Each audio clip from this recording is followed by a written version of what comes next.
Allen Lund Company looks forward to seeing you at Matt's in March.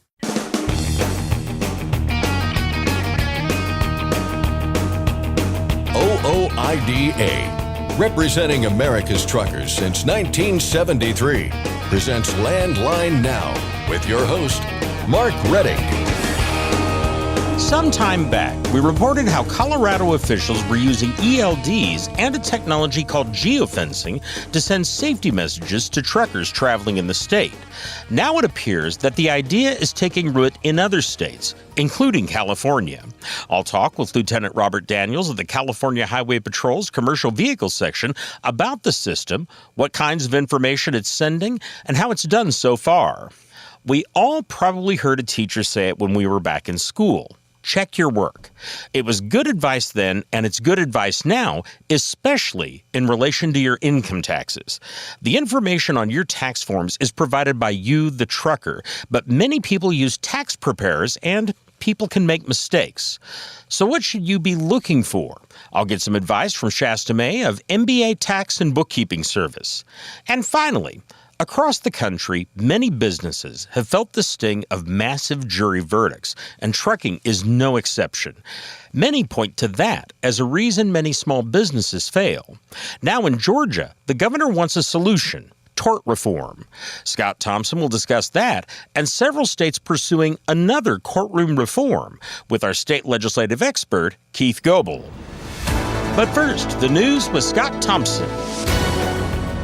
Thanks, Mark. Our top story today: diesel prices up for a fourth straight week last week. The Energy Information Administration says the national average inched up 2 cents to $3.69 a gallon.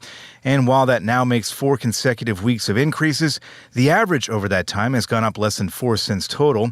Prices were up in 4 of the EIA's 5 big regions, led by the West Coast, where the price went up more than 4 cents.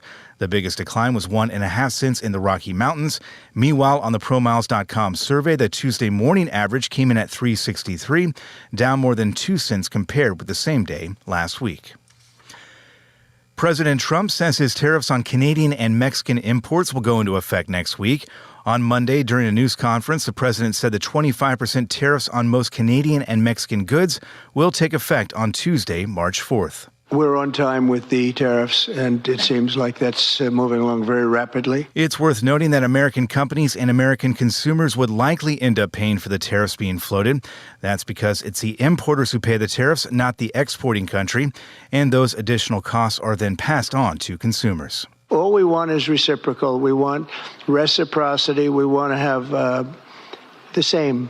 So if somebody charges us, we charge them. It's very simple. The president announced his plans to impose tariffs on the neighboring countries shortly after returning to the White House, but delayed his plan a month following agreements on border security. The leaders of both Mexico and Canada have said they plan to impose retaliatory tariffs in response. A 10% tariff on Chinese imports is already in effect. The trend of net trailer orders in the U.S. resembles what's happening within the freight market right now.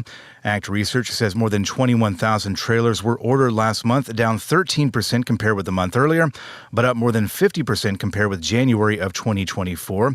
Jennifer McNeely, the Director of Research Analysis and Publications at ACT, said while net orders are signaling a move toward better, they haven't reached good yet. She also noted that for just the third time in more than a year, and for 3 consecutive months now, order intake outpaced build, pushing backlogs back up. Truckers are heading into a more normal freight market, according to Truckstop. Brent Hutto says we are fully out of the pandemic era. We're in week 7. You're seeing the marketplace kind of return, kind of it showed the dip, and now it's coming back up. So the pressure in the marketplace is way above normal. It's probably 30 points. And what I mean by points is it's kind of like index of there's just more activity going on in the marketplace. So that's a good thing. Load posting volumes are 7% above the 5-year average, which is super good. Anything above the 5-year average is great. I measure all freight volumes on 5-year averages. I don't try to do, current marketing like that. I always do a 5-year average because you can look at it trending over time, and that's really good. Rates, with Mrs. Fuel included, of course, went up 3 cents week to week. So from week 6 to week 7, which was 2 weeks ago, to last week, went up 3 cents, and it went up in all 3 categories. Van went up by 3 cents, flatbed up by a penny, and refrigerated went up by 4 cents. Hutto says he expects to see more freight in the spot market and rates following freight volumes. Days after announcing it planned to move its headquarters to the United States, TFI International has reversed course. The Wall Street Journal reports that TFI shareholders were not happy with the decision, were not informed of it beforehand, and voiced their concerns. So, for now at least, TFI plans to maintain its headquarters in Montreal. The Kentucky State Police launched a 3-day enforcement blitz on Tuesday aimed at commercial motor vehicles. Expect more stringent inspections at weigh stations. Police will also be on the lookout for dangerous driving behaviors on roadways, including speeding and tailgating. Yesterday, we told you about a separate enforcement blitz happening this week on Arizona interstates. Operation Southern Shield there runs through Friday. Nearly half of Americans are apparently open to the idea of becoming a truck driver, but there is one thing getting in their way: money. That was a key takeaway from a survey conducted by truck parts supplier Find It Parts. It asked U.S. adults on their thoughts about becoming a truck driver. Half of Americans surveyed said they wouldn't mind being one. Nearly half said they've considered becoming a truck driver in the past, while about the same number of respondents indicated they would quit their current job if truckers were paid better. And just what is a dollar amount that would bring more people into the industry? Nearly a third of people surveyed said an annual income of $100,000 or more would be enough, something that's not likely as a company driver, but feasible for owner-operators. The American Transportation Research Institute wants to hear from you about operational costs. It's for ATRI's annual report on the topic. ATRI collects data from for-hire motor carriers of all sectors, regions, and sizes to document changing cost patterns in truck operations. The data can be submitted confidentially. And ATRI says a new streamlined version of the form for owner-operators makes it easier than ever for one-truck companies to leverage the benefits of benchmarking. All participating motor carriers receive a customized report that compares their fleet's costs and operations to a peer group of the same sector and size. The deadline to take part is April 25th. And finally, if you're planning to hit up the Mid-America Trucking Show in Louisville, Kentucky next month, now's the time to register. You have 2 more days to register for free. After Thursday, February 27th, the cost of admission increases to $10 and then $20 closer to the show date. MATS runs for 3 days starting March 27th at the Kentucky Expo Center. And that's Landline Now News for today. I'm Scott Thompson. Thanks, Scott. For most Americans, you do the work you do as part of your job, and you simply assume that the paycheck is coming at the end. But for many of the thousands upon thousands of truckers who are waiting for pay from a broker, the paycheck either comes up way short of what they expected or doesn't come at all. Now, the Federal Motor Carrier Safety Administration is proposing a rule to help fix that by making transactions more transparent. You can make your comments and find a guide about how to do that at the website fightingfortruckers.com. Again, that website, fightingfortruckers.com. Marty Ellis and OOIDA's tour truck, The Spirit of the American Trucker, are at the TA Express truck stop in Jonesboro, Arkansas. That's located at exit 39 on Interstate 555. Stop in, say hi to Marty, and join OOIDA for a $10 discount. Freight fraud has become a major issue for many truckers, and it's costing people in the industry real money. Enough money that in some cases it can even put them out of business, especially in hard times. Now, Congress is paying attention, and some members of the House and Senate have introduced bills to combat the problem. S. 337 in the Senate and H.R. 880 in the House would give FMCSA the power to fight freight fraud. You can contact your lawmakers either by calling 202-224-3121 or by going to the website fightingfortruckers.com. Next, I'll discuss California using ELDs to transmit safety messages with Lieutenant Robert Daniels of the California Highway Patrol. We'll be back in just a moment with more news and information. I'm Mark Reddick, and this is Landline Now. Capital Reman, the leader in remanufactured diesel engines and components, has partnered with OOIDA to offer exclusive member benefits. Visit capitalreman.com today to support America's transportation industry and take advantage of your benefits. Running on ultra-low sulfur diesel? Stay protected this winter with Howe's Diesel Treat and Diesel Lifeline. Steer clear of gel and ice with North America's #1 trusted brand. Find Howe's products nationwide at select retailers, auto parts stores, truck stops, and on Amazon.com. It's tested and proven. Burn 2.1% less fuel when you balance all wheel ends with Centromatic. Call 800-523-8473 to get the OOIDA discount. Some time back, we reported how officials in Colorado were using ELDs, electronic logging devices, along with a technology called geofencing to send important safety messages to truckers who are traveling in the state. Now it appears that that idea is taking root in other states, for example, Michigan. And those states now include California.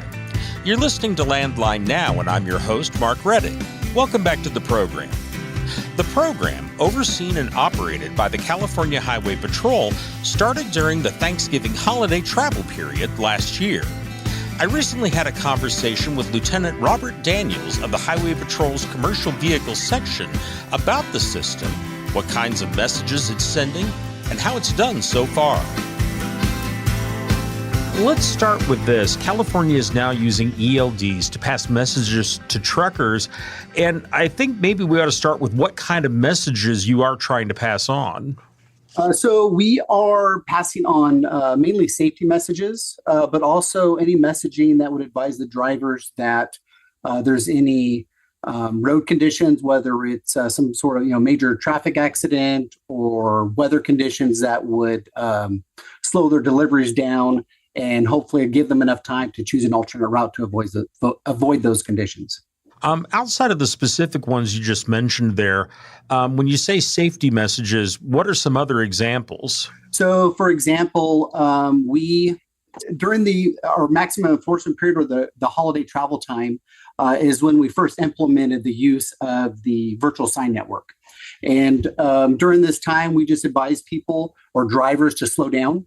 One message that came out is the freight can wait, watch your speed. So that way they're aware that, even though they got to get their freight delivered in a timely fashion, they should watch their speed and make sure they arrive alive and no crashes occur or nobody gets injured as a result. There's a lot of technology out there these days that can kind of target a particular area or a particular highway and so on.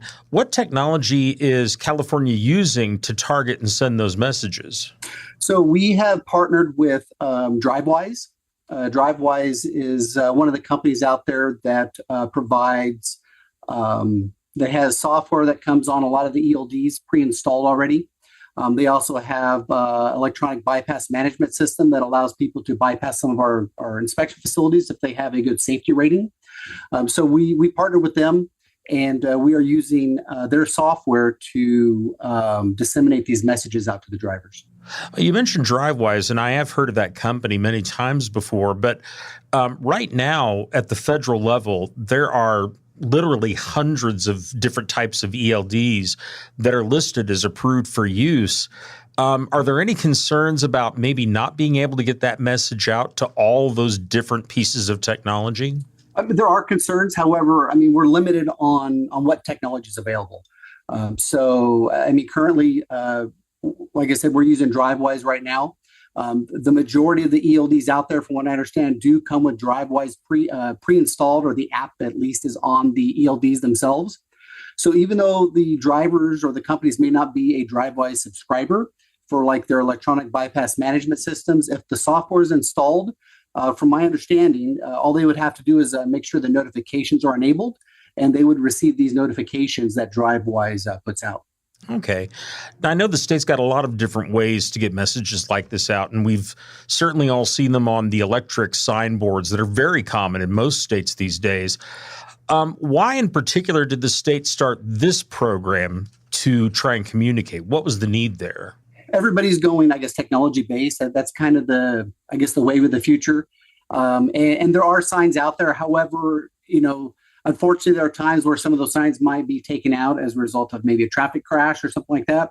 And it may take time for them to be, reinstalled and advise drivers. So the use of this technology allows us to not worry about if those signs have been replaced or, what locations they're at. We can push out these notifications through the ELDs in the vehicles. Okay. Now, as I understand it, this started on Thanksgiving weekend. Do you have an idea of what the results have been so far? So it's a little early right now to determine if there's any results as far as crash reduction. And that was one of the big reasons why we decided to partner with DriveWise is, we're looking for innovative ways to reduce crashes. And this is just one more tool in our tool belt that allows us to get the message out to drivers and hopefully reduce those crashes and reduce any incidents that may occur as a result of speed by vehicles out there. Now, as far as alerts, just to give you an idea, so since it was the first weekend, looking at some numbers, we put out about 14,000 alerts to about 6,500 vehicles. So, and this is all based off of vehicles. So some of these vehicles may have got alerted more than once, depending on the locations where they traveled. So again, about 6,500 vehicles, and then 14,000 total alerts. Wow, that's a lot. Right, and that was just the Thanksgiving weekend. Since then, we've had some other, I guess you can say, campaigns. So I'm sure you're aware, January is Human Trafficking Awareness Month. So during one of the weeks in January, it was a main focus of the Commercial Vehicle Safety Alliance. So during that 1 week period, we pushed out some notifications to drivers and advising them of, be aware of human trafficking. And that one, we were able to focus those locations because a lot of human trafficking could occur at truck stops. So we identified a lot of the major truck stops along Interstate 5 and State Route 99. And we're able to use location-based notifications to push out those notifications to drivers. And that was the same for the Thanksgiving holiday as well. We had a notification go out at all the entry points to the state on the major freeways, as well as some other locations throughout the state. So this sounds like it's pretty broad.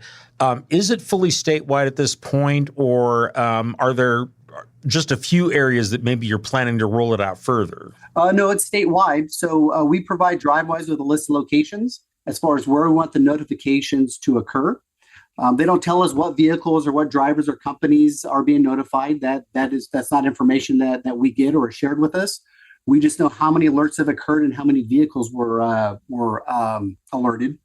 And some of the locations we've already identified. So like I said, a lot of the entries to the state, especially like down on the Mexico border as well, because we have a lot of facilities down there. So as drivers are coming in, they would get any notifications as they enter the state as well, as far as, watch your speed, human trafficking, or whatever that might be. We've also identified some locations where downhill speed could play a factor. So, for example, the Grapevine that goes over from the Central Valley down into the LA area. That was one of our locations where we advised drivers to watch their downhill speed because that's one of those locations where if not paying attention, the downhill speed can get away from them. And then if they use the brakes too much, the brakes can heat up, cause a brake fire, or reduce their ability to stop when they get towards the bottom of the hill. So there has been a real push, really nationwide, to stop people from looking at electronic messages on their phones. And I'm curious, is there concern, or what sort of concern is there, that these messages, like text messages, might cause a distraction? So these are ELDs. They have to be mounted in the vehicles. So, and a lot of times ELDs, they're a fairly large screen, and when the messages pop up, they're not text size like you would see on a cell phone. They're a fairly good sized text, take up the entire area on the screen. So it would be similar to drivers getting a notification that they're close to being over hours, or maybe it's time to take their break or whatever it might be. So distracted driving is always a concern, and we try to reduce distractions in the vehicle. And I think the way the messages are displayed, and they're not displayed all the time, just at specific locations, if any distraction occurs, it's very limited to any distractions that might occur. I'm curious about the actual truck drivers here. Have you had any reaction from them, truckers who have received these messages? No, we have not. We haven't heard anything, whether it's on our social media or anything like that, advising of any feedback. But that is something that we could do. We could put out a message advising that the service is available in California, and then if there's any feedback, please provide any feedback. because we're always looking for feedback or ways to improve what we do as far as focusing on reducing crashes and making sure everybody's safe out there. This is kind of a question that's peripheral to this, but I think is important, especially in California. We do have a lot of drivers out there with a limited ability to speak or read English. And how is the state addressing those drivers? So, as you're aware, drivers are required to be able to communicate in English. However, we know that's not always the case, but we do have the ability to push out messaging in Spanish. And I believe French, due to our neighbors to the north, because a lot of Canadians do speak French. So we do have the ability to send messages in some alternate languages. I think that is all that I have for right now. Is there anything else that you'd like to add? Any message you want to get out to the truckers, or anything they need to know that maybe I haven't asked you about? Nothing I could think of. We're out there to help the drivers. A lot of times they don't feel that's the case, but we're out there to make sure their vehicles are operating correctly. There's no mechanical defects, and make sure that they travel safely down the road, and try to make it fair for everybody. Because as most drivers know, there are those companies that choose to cut corners. And unfortunately, some drivers have a choice to work for those companies. So we try to make it fair for all the companies out there by holding everybody to the same standard. And then also help protect those drivers out there that may not have a choice as far as what company they work for, and try to make sure the equipment they do operate is in a safe condition. Excellent. Lieutenant, thank you very much for your time. I really appreciate it. Yes, not a problem. Thank you. I've been talking with Lieutenant Robert Daniels of the California Highway Patrol's Commercial Vehicle Section about a system now in use there that uses ELDs to communicate safety messages to truck drivers. I mentioned earlier that Colorado was among the states using a similar system. At that time, I spoke with Captain John Hahn of the Colorado State Patrol about what they're doing there. What he said made it clear the purpose behind the program was the same. So really what sparked this was just becoming aware of this technology that was starting to develop, that was working its way into the marketplace. And we thought, this is a really good way to, if we can reach the driver in the cab of the truck before we have to take enforcement or whatever, that was one of the things. The other thing is that we looked at our crash data. And our crash data is pretty clear, especially if you go talk about the I-70 corridor west of Denver. We have really high instances of crashes and runaway truck events that involve drivers that are licensed outside of the state of Colorado. So while we do a lot of work inside of the state with education and enforcement, how do we get to that driver that's coming here from Arkansas or Florida or somewhere that, maybe has driven in the mountains before. After all, these are professional drivers, but maybe they don't know the specific issues and challenges that we have on our roads here in Colorado. And again, the data just showed that pretty clearly, that high instances of drivers from outside the state that were being involved in crashes and runaway truck ramp events. I've been talking with Captain John Hahn of the Colorado State Patrol, and our topic has been a system the state is employing that uses ELDs to communicate safety messages to truckers who are traveling in the state. If you want to learn more about the latest developments regarding ELDs and how the technology is being used, you can do that by going to the website landline.media. I'm Mark Rettig, and this is Landline Now. Are you tired of the IRS following you around like a dark cloud? Call 888-557-4020 and get your life back. At TruckStop, we built a better load board for carriers like you. Sign up today and access over 600,000 loads on the most trusted online load board. Learn why the best in the business rely on TruckStop to make more money and start driving your profit today. We all probably heard a teacher say it when we were back in school. Check your work.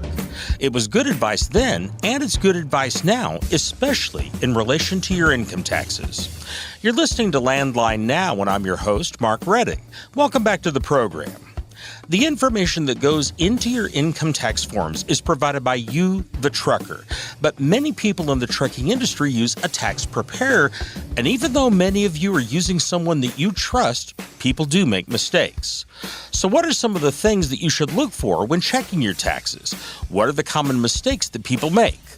To get some answers and advice, I talked with Shasta May of MBA Tax and Bookkeeping Service. We're talking here about one of the aspects of getting ready for tax season, and that's kind of reviewing your tax return.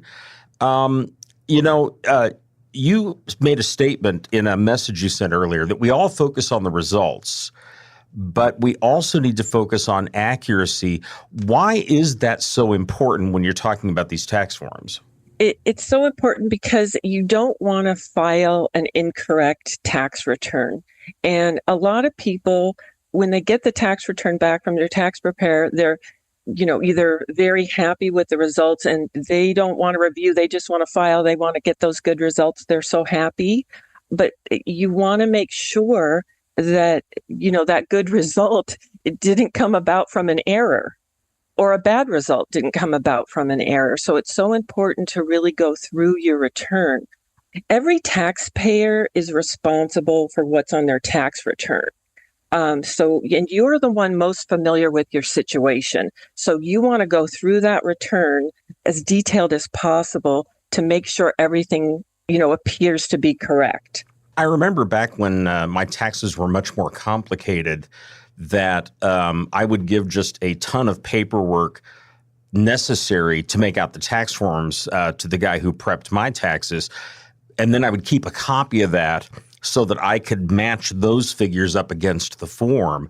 And I'm kind of curious, in doing that kind of thing, what are the key facts that you need to check on that form? I mean, what are the most important things that you need to make absolutely sure of and that you need to double check first? Well, in regards to, say, the self-employed truckers, you have typically very high income, and you want to make sure you're getting all those deductions that you have coming to you. So you really want to go through to make sure that all the expenses match with the information you've sent to your tax preparer, because anyone can make a mistake. And especially when, it's the middle of tax season, tax preparers are doing return after return after return. It's a lot of data entry. If you've filled out your tax worksheet for your preparer by hand, as opposed to, say, typing in the numbers, those numbers can get a little bit, wonky, a little bit scribbly. We may not be able to read it. We may make assumptions about what a number is.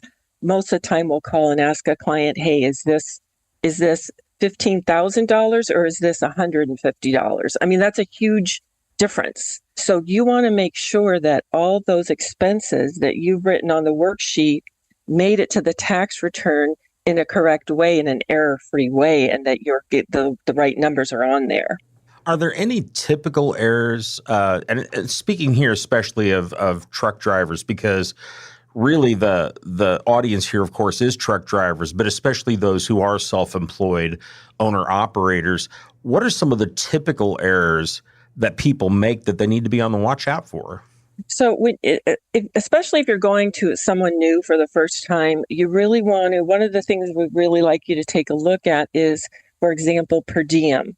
Per diem is calculated for most self-employed people, the standard is 50% of their meal deduction. But for truckers get 80%. They get that special additional 30% write-off that they're entitled to. And a lot of times, if you're going to someone who may not be familiar with trucking, they may take that standard 50% instead of the 80% you're entitled to.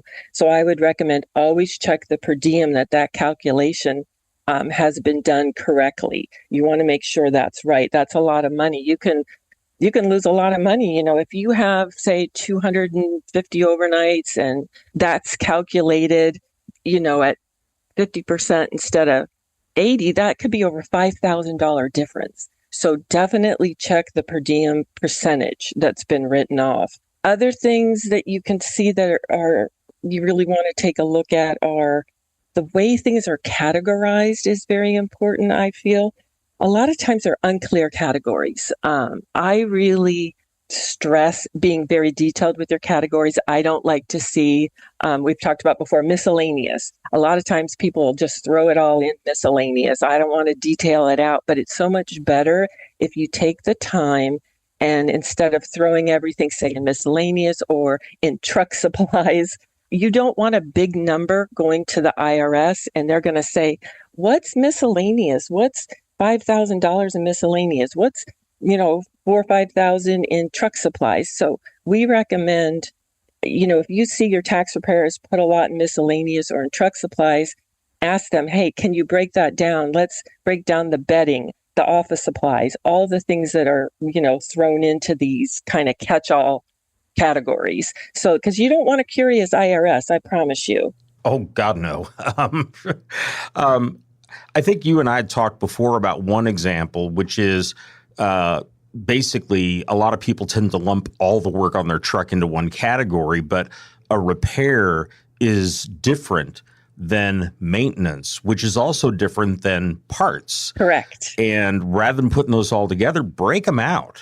Exactly. That's exactly right. Because you really want to detail it out. And especially, like you say, with repairs, maintenance, parts, all together, that's a huge number. So let's break it out. Let's detail it. We don't want them to wonder if we're trying to get away with something, because you absolutely aren't. And you still don't want to be audited. Even if you have a receipt and you have the backup for every single thing, you don't want to go through the nightmare of an audit. Absolutely not, no matter what. Absolutely. Yeah. With tax preparers especially, something that you've noted is that most people assume that the return is correct. But you said that's not always the case. Why not? I mean, for example, the guy that does my taxes, he uses a program that kind of does all the math for him. What can go wrong here that I need to be looking for? I think that, like I said before, it gets so intense during tax time and everybody's in a rush. Everyone's trying to get everything done as quickly and, as accurately as possible. But that doesn't mean there can't be an error. My clients always say to me, I trust you. Like I'll send them a return and right away they're ready to file. And I say, did you look it over? Did you review? And they'll say, oh, no, I trust you. No, it's okay. And I said, no, you've really got to look it over because we could have misread a number. There could be something even completely missing on the return that once you review it, you'll see, oh, hey, I forgot to tell you about, such and such, or, oh, I forgot my spouse had started doing daycare and that's a whole nother business, or, oh yeah, I forgot the farm, or, oh, we got a rental property. There's so many things on a return. So if you sit down and look everything over, you're going to feel better. I'm going to feel better because we're a team. You and your tax preparer are a team and you want to work together to make sure that, we're getting you the absolute best results possible. And like I said, it's easy for a number to be entered incorrectly. And sometimes it's just a simple matter of you get your return and you feel like something's off. You're looking at it and it may look like Greek to you. Okay. And don't talk yourself out of, just accepting what the tax preparer has done because you trust them and you think they know better than you do. If you have a gut feeling something is not quite right, listen to your gut. Ask your tax preparer to review that return with you, line by line. We do free analysis all the time for people that call and say, hey, listen, will you take a look at my return done by another preparer? We'll say, sure. And we'll absolutely tell you that your guy did a great job. You're fine. You're good. But usually any tax preparer, if you tell them you don't feel right about that return, can they take the time to review it with you? And they absolutely will make the time. Maybe they can't do it the second you call and want to do it, but they'll make an appointment to review it with you for sure. Something else I want to kind of go back to, you mentioned, of course, that people who are not familiar with trucking that are doing tax preparation may get the per diem wrong. Yes. Are there other issues in tax preparation that some of those folks who aren't familiar may be doing wrong that people need to be on the lookout for? There are. We've seen things where someone took the miles on the truck instead of depreciating the truck. That will get you an audit I'm pretty sure. Sometimes we've seen things where a tax preparer may take the payments on your truck loan as opposed to depreciating the truck. The only time you're going to write off payments is when you're in like a straight lease for equipment. Otherwise, if you're purchasing, then the equipment is going to be written off through depreciation, not payments.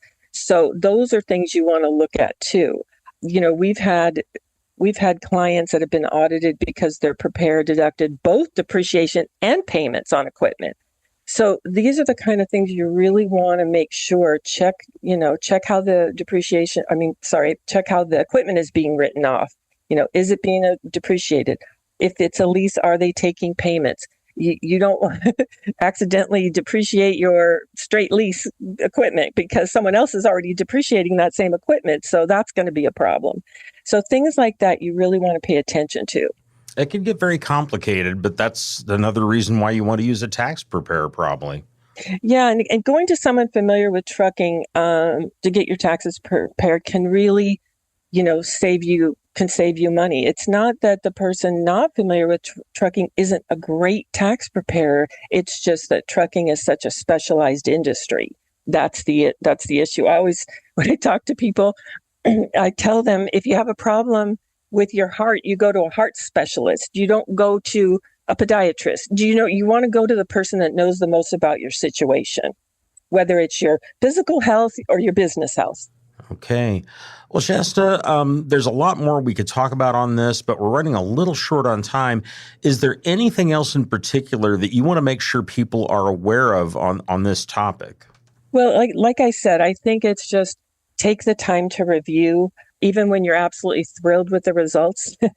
Take the time to review. And if you're unhappy with the results, let's go through it. Let's look at it. Let's make sure that everything on here is correct, that everything's been picked up. I want to make sure that I'm filing for you the most correct, accurate return possible. So don't feel like you're wasting my time or I don't want to be bothered. Please bother us. Please let us know you don't feel something's right. Please let us know you've reviewed it so we can also feel good about filing it for you. Okay. Shasta, thank you very much. Thank you so much for having me on the show. I've been talking with Shasta May of MBA Tax and Bookkeeping Service about checking your tax forms for accuracy before filing them. If you have questions about this or other tax matters, you can contact Shasta May by calling 1-888-407-1669, by email at smay@mbataxhelp.com, or by going to the company's website, mbataxhelp.com. Again, that's 1-888-407-1669, by email at smay@mbataxhelp.com, or at the company's website, mbataxhelp.com. We'll have all that information on our website, landlinenow.com. Just click on the photo or headline at the top of the page and you'll find all the email addresses, website links, and phone numbers we mention here on the show, plus links to related articles. Again, that's on landlinenow.com. I'm Mark Reddick, and this is Landline Now. Since you started, what you've loved about trucking is the freedom. Heading out on your favorite route, a good driving song, and thinking about truck insurance. Well, maybe not that last one. That's why we're here. At OOIDA, we have a full range of truck insurance products, expert advice, and great customer service, helping you get the right coverage for your operation. Go to OOIDA.com, because your job is to drive. Our job is to help with everything else. Landline Now, welcome back. Put on your Sunday best, break out that briefcase and legal pad, because we're going to close things out today in the courtroom, more specifically by taking a look at a few states that are considering changes that would level the playing field for people like truck drivers. Here to explain, Keith Goebel of Landline Magazine. Keith, how we doing? Scott, doing all right. Spring has sprung, right? It has sprung. It for definitely now. feels like it here, our part of the country. Until winter comes back in, I'm sure, a week or two and reminds us that it never truly leaves. Reannounces itself with authority in like late March or something. Exactly. Yeah, but for now, weather's very nice around here, and hopefully wherever you're listening to this, it's nice wherever you are as well. Not sure what the weather is in Georgia these days, but we're going to talk about what they're doing with regard to tort reform. They've been taking several cracks at this, actually, in recent years, as recently as last year, in fact. They're back at it, Keith. Governor Brian Kemp spearheading this effort once again. What is the plan there? Yeah, definitely been picking up momentum on the topic of tort reform. Going back to 2023, whenever they had this panel of legislative staff that looked at maybe what they needed to address there in the state of Georgia. And from that, a year ago, there were multiple bills that were introduced looking to make certain reforms addressing stuff like phantom damages, like anchoring, bifurcated trials, third-party litigation financing, direct action, the statute that they have in place. From all of that, getting the discussion going there at the Georgia State House, they ended up repealing their direct action statute that is focused on truck drivers. They've had it, they had it there in the state of Georgia for about 100 years. And really, the trucking industry was the only industry that was impacted by what they had in place on this direct action. So they made some revisions to it, essentially largely eliminating direct action law there as far as incidents or cases that involve trucks, putting in place some protections in there as far as responsibility, tying that with an insurance company. You couldn't go directly and go after the insurer. You would have to start with the actual incident and then just kind of go from there. So getting the ball rolling on the topic of tort reform there in Georgia, past couple of years, getting into this year where you have the governor who has unveiled and is now moving through the State House efforts to do additional reform. And pretty indicative of the likeliness that there will be reform on this topic there in the state of Georgia, again, with the governor getting behind it from the outstart. Yeah, and credit where credit's due, because I believe there are plenty of states out there that would have done what Georgia did in 2024 and probably left it at that, but they're keeping with it, and obviously they see this as a big enough issue that they want to continue working on reforms. You kind of went over what happened last year with that law, and you mentioned a few of the things that they're looking at right now: phantom damages, anchoring, bifurcation, seatbelt use. In terms of our listeners and readers, for truck drivers out there, which of the, items that are being discussed kind of stand out to you as being maybe the most impactful for people out there? Well, gosh, it is. They all are obviously significant because it can definitely be a hindrance to not only a trucking operation, but for their insurance.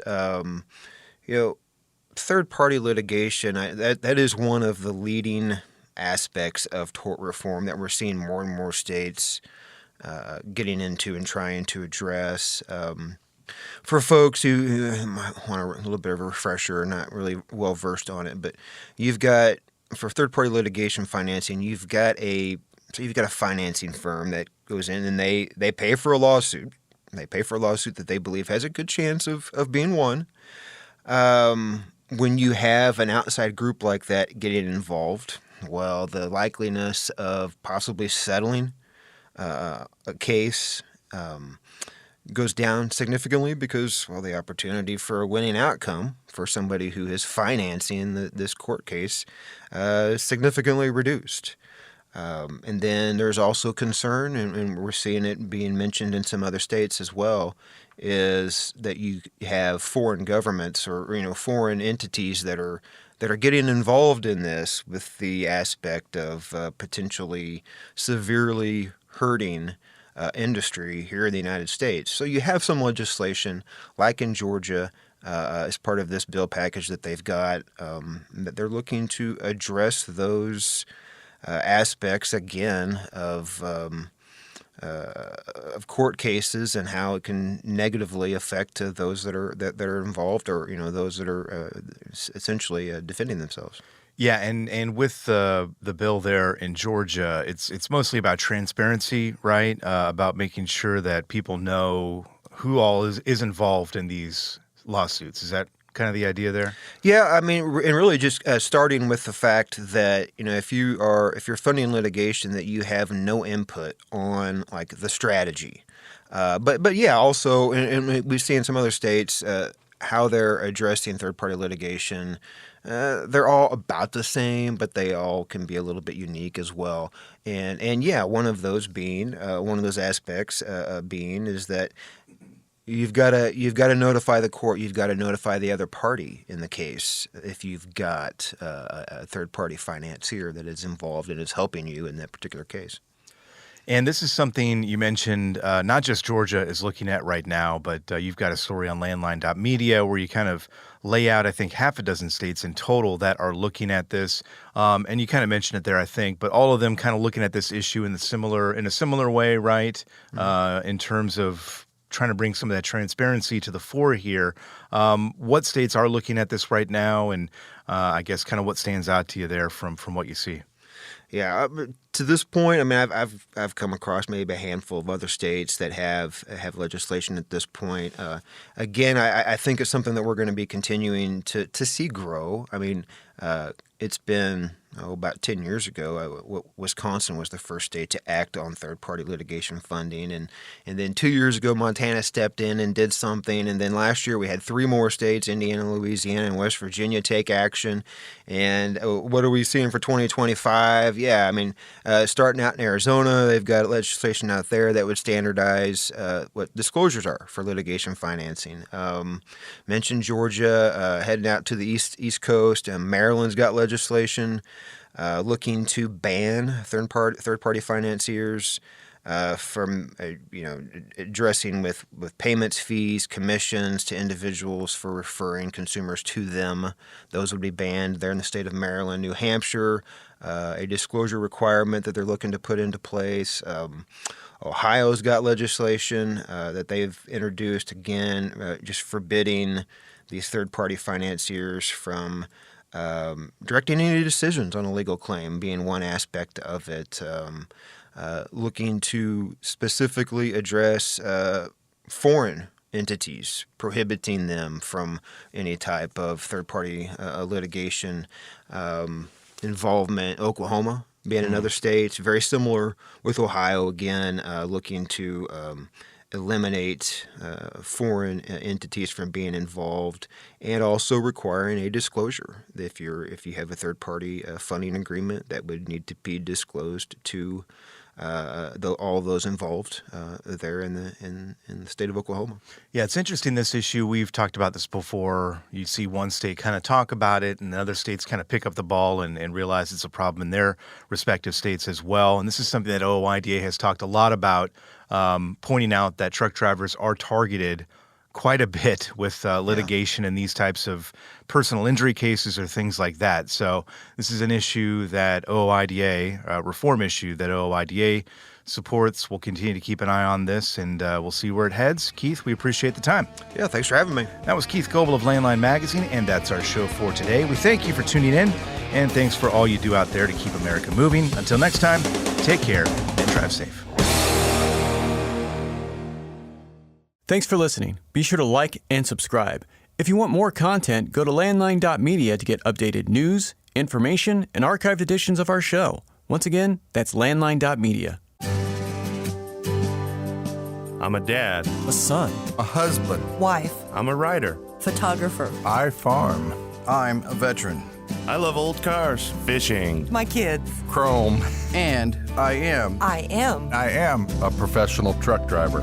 And together we are OOIDA. OOIDA was founded by truckers to stand up and speak on behalf of truckers. We've done that by combining the individual voices of our members into a single, powerful voice. Protecting your interests, defending your rights. Join us! Make your voice heard. Join OOIDA. the Owner-Operator Independent Drivers Association. Call 1-800-444-5791 or visit ooida.com.